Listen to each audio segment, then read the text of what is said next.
Global History Show with Mr. Benjamin. This episode, Nationalism and Unification of Italy and Germany. Yippee! So excited! It's a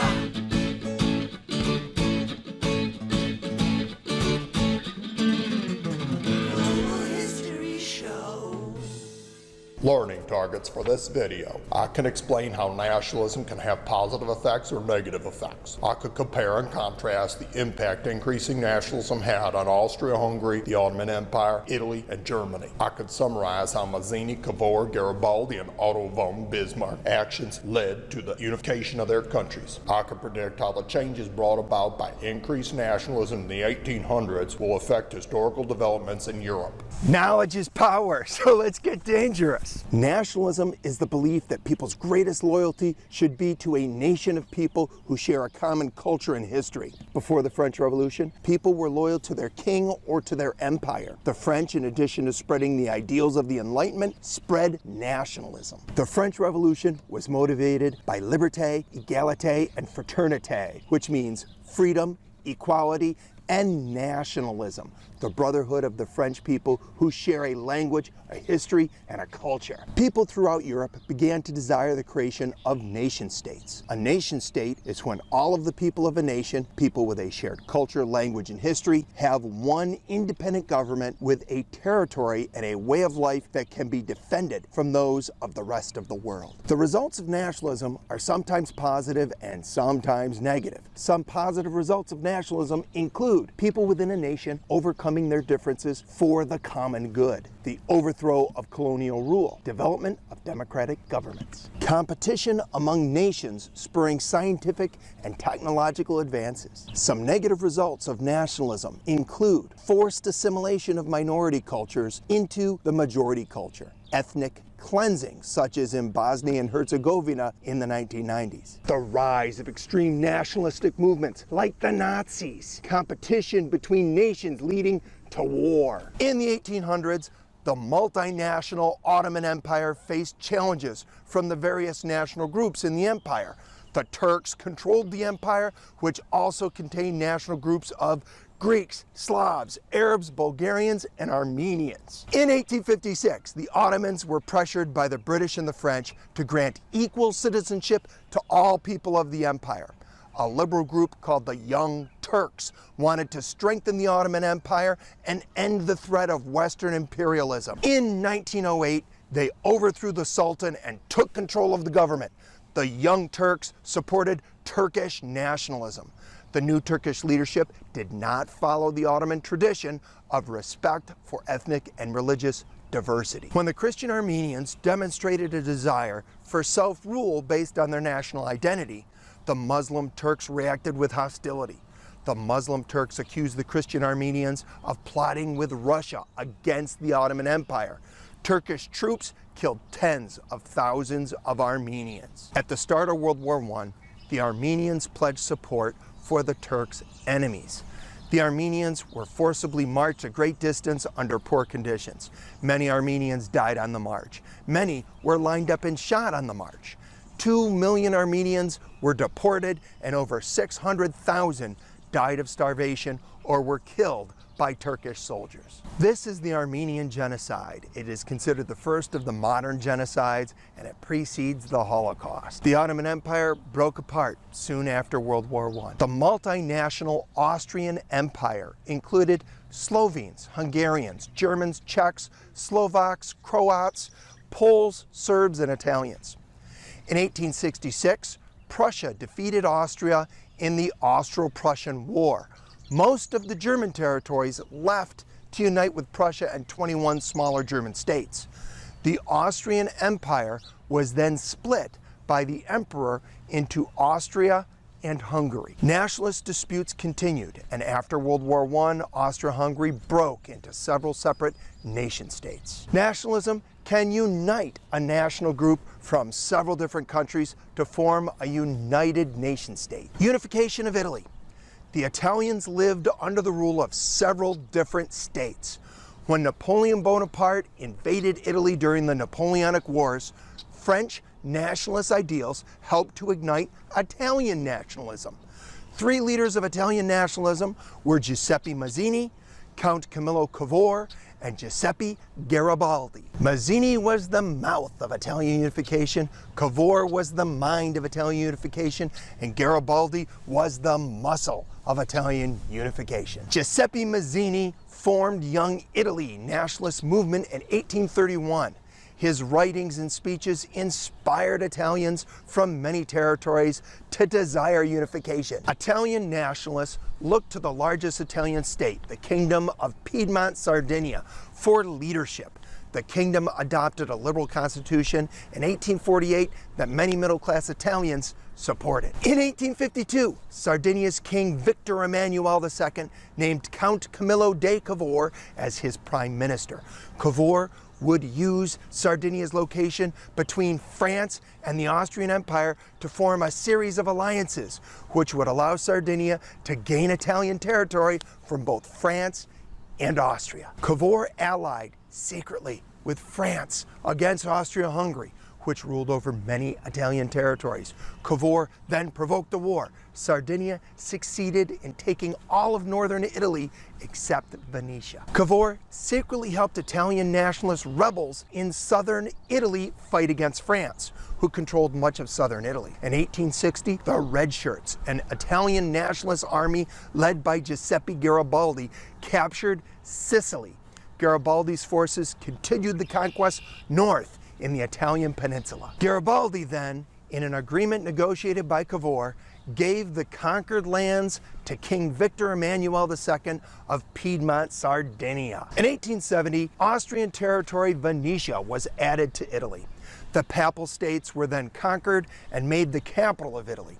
Italy was united in territory, though regional and cultural differences would continue to divide the people. There were many leaders of Italian unification, but perhaps Garibaldi shines above the rest. Well, that was just the sun reflecting off of Garibaldi's head. Garibaldi was a glaring example of Italian nationalism. Garibaldi had a hard time throwing out his comb. He couldn't part with it. He said, "Comb over." Dopey feller, Garibaldi was not bald. Yeah, next you're gonna tell me that George Washington did not wash a ton, Otto von Bismarck did not put his mark on Germany, and Hitler didn't hit people. Unification of Germany. Like Italy, Germany would achieve national unity in the 1800s. French conquest in the Napoleonic Wars resulted in France occupying and ruling over German territories. France combined 39 of the small German states into the German Confederation to more efficiently govern them. After the defeat of France, many Germans favored increased unity of German people to better protect against larger non-German states. Many northern German states joined the Zollverein, a free trade group that encouraged trade between German states. The Austrian Empire dominated the Confederation, but was rivaled by Prussia. Prussia's population was nearly all German, while Austria was a multinational empire. Prussian government promoted increasing modernization and industrialization.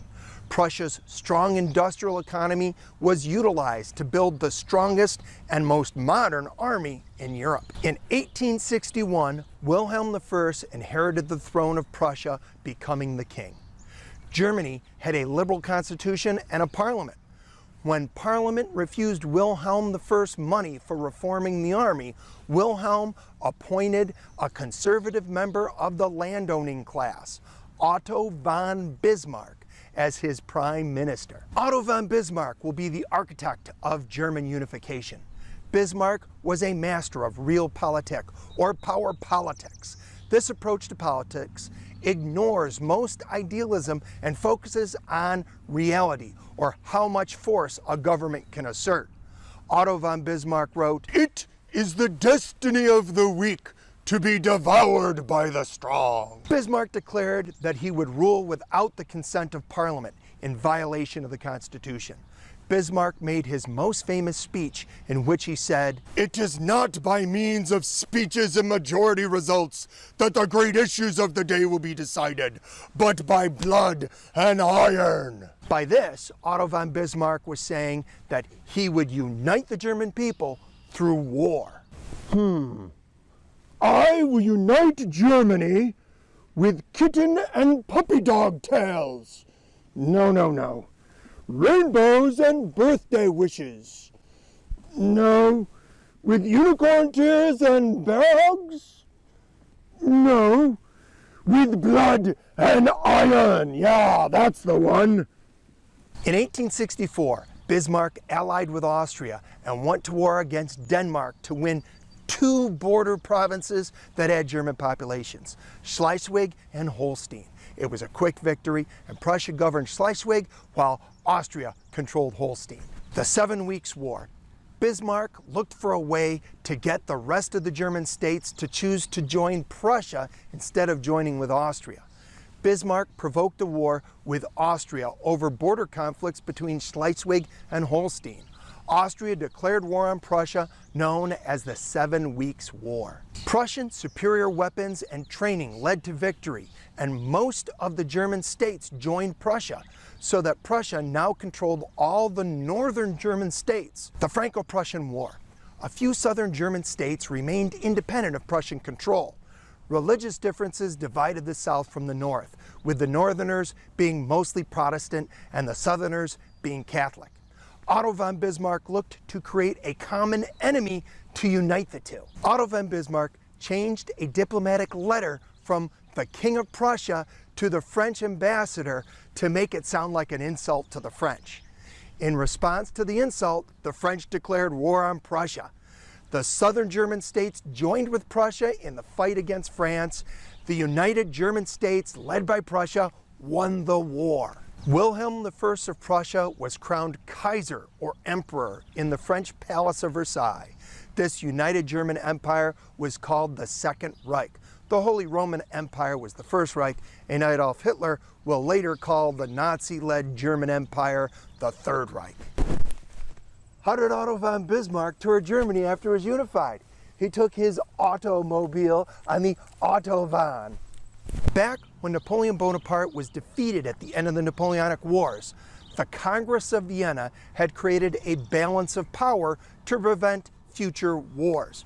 Britain, France, Austria, Prussia, and Russia were made to be about equal in power to prevent one nation from declaring war on another because victory could not be anticipated. The unification of Germany, and to a lesser extent the unification of Italy, upset that balance. This set the stage for the coming European conflicts of the world wars. Nationalism can break apart a country like the multinational Ottoman Empire and the Austrian Empire, and it can unite people to form a nation state like Germany and Italy. Wow, I learned so much from this episode. My brain feels like it's going to explode. Brain power.